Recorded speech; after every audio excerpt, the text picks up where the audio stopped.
สสที่มีคดีติดตัวมากที่สุดเป็นประวัติการณ์ต้องสังกัดพรรคก้าวไกลเท่านั้นค่ะเขายืนหนึ่งเรื่องนี้มาโดยตลอดเพราะที่เข้าไปนั่งอยู่ในสภาส่วนใหญ่ก็ได้ดิบได้ดีจากการเป็นแกนนำม็อบทั้งนั้นโดยศูนย์ทนายความเพื่อสิทธิมนุษยชนได้โพสต์กำหนดการของแกนนำและแนวร่วม3นิ้วที่จ่อคิวทยอยขึ้นศาลโดยหนึ่งในนั้นมีนัดไต่สวนลูกเกดชนทิชาแจ้งเร็วสสปทุมธานีพรรคก้าวไกลในคดีมาตรา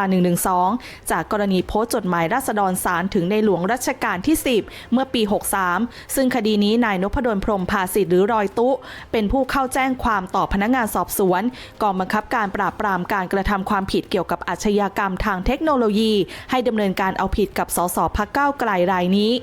ล่าสุดศูนย์ทนายความเพื่อสิทธิมนุษยชนเปิดเผยว่า20มีนาคมศาลอาญานัดสืบพยานโจทก์คดีมาตรา112ของลูกเกดชนทิชาในคดีดังกล่าวโดยทนายจำเลยยื่นคำร้องขอเลื่อนคดีเหตุจำเลยติดสมัยประชุมสภาศาลอาญาให้เลื่อนการสืบพยานออกไปให้ไม่ตรงกับสมัยประชุมของสภา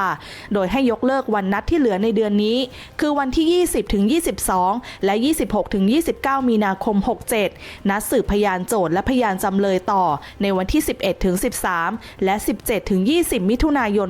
68สำหรับลูกเกดชนทิชาแจ้งเร็วผู้เป็นเจ้าของสถิติสสที่มีคดีมากที่สุดในพรรคก้าวไกลมากถึง16คดีด้วยกันถูกดำเนินคดีครั้งแรกจากการร่วมชุมนุมรำลึก1ปีการรัฐประหารเมื่อเดือนพฤษภาคมปี58ต่อมาในเดือนมิถุนายนได้ทำอารยะขัดขืนไม่เข้ารายงานตัวกับตำรวจนอกจากนั้นก็ยังไปร่วมเดินขบวนประท้วงการรัฐประหารจนถูกดำเนินคดีในความผิดฐานยุยงปลุกปั่นตามประมวลกฎหมายอาญามาตรา116และถูกฝากขังในเรือนจำเป็นเวลา12วันหลังได้รับการปล่อยตัวลูกเกดยังคงทำกิจกรรมอย่างต่อเนื่องและได้ร่วมกับเพื่อนตั้งองค์กรรณรงค์ชื่อกลุ่มฟื้นฟูประชาธิปไตยหรือ DRG ในช่วงการชุมนุมของราษฎรลูกเกดถูกดำเนินคดีมาตรา112 2คดีหนึ่งในนั้นคือกรณีโพสต์ Facebook ในช่วงที่มีกิจกรรมราษฎรศาลส่งจดหมายถึงพระมหากษัตริย์ในช่วงเดือนพฤศจิกายนปี63โดยอัยการบรรยายฟ้องว่าเนื้อหาในจดหมายทำให้ประชาชนทั่วไปที่พบเห็นภาพและข้อความเข้าใจได้ว่าพระมหากษัตริย์เสด็จไปอยู่ต่างประเทศไม่ดูแลประชาชนเป็นการบิดเบือนข้อเท็จจริงทั้งยังทำให้เข้าใจว่าสถาบันพระมหากษัตริย์ใช้ให้พลเอกประยุทธ์จันทร์โอชาและพวกพ้องกระทำการรัฐประหารแล้วสืบทอดอำนาจคดีนี้ฟ้องต่อศาลแล้วศาลอาญานัดสืบพยานในเดือนมิถุนายนและสิงหาคมปี66และในเดือนมีนาคมปี67อย่างไรก็ตามก่อนหน้าที่คดีจะเดินทางมาจนถึงวันนี้ศูนย์ทนายความเพื่อสิทธิมนุษยชนเคยรายงานไว้ว่าคดีนี้เดิมกำหนดนัดสืบพยานในช่วงเดือนมีนาคมปี67ต่อมาศาลได้ส่งหมายแจ้งกำหนดวันนัดใหม่เองมาแต่วันที่นัดทนายติดว่าความในคดีอื่นแล้วจึงได้ขอแจ้งเลื่อนคดีออกไป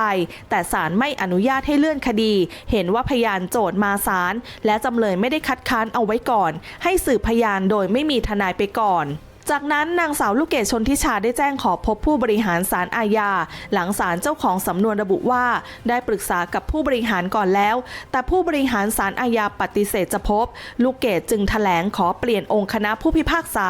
ศาลเห็นว่าเป็นการใช้สิทธิตามกฎหมายจึงอนุญาตให้จำเลยเขียนคำร้องเปลี่ยนองค์คณะอย่างไรก็ตามต่อมาอธิบดีศาลอาญามีคำสั่งยกคำร้องขอให้เปลี่ยนองค์คณะผู้พิพากษา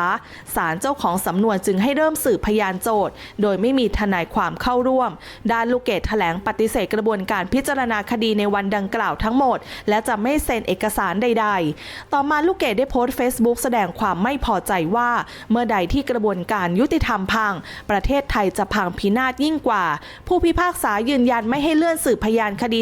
112ที่ศาลอาญาเป็นคนมาเปลี่ยนวันนัดสืบพยานให้เร็วขึ้นเองแม้ทนายความและจำเลยจะค้านไปแล้วว่าไม่สะดวกในการสืบพยานช่วงเวลาดังกล่าวมีหนำซ้ำลูกเกดยังได้ขอใช้สิทธิพบผู้บริหารศาลแต่ถูกปฏิเสธเกดยื่นคำร้องขอเปลี่ยนองค์คณะผู้พิพากษาก็ถูกปฏิเสธเช่นกันและตอนนี้ศาลได้เริ่มสืบพยานฝั่งโจทก์โดยที่ไม่มีทนายความของจำเลยอยู่ด้วยโดยศาลได้แนะนำว่าจะอนุญาตให้จำเลยถามค้านพยานโจทก์ได้เองแม้ทนายความจำเลยจะไม่ได้อยู่ในห้องพิจารณาคดี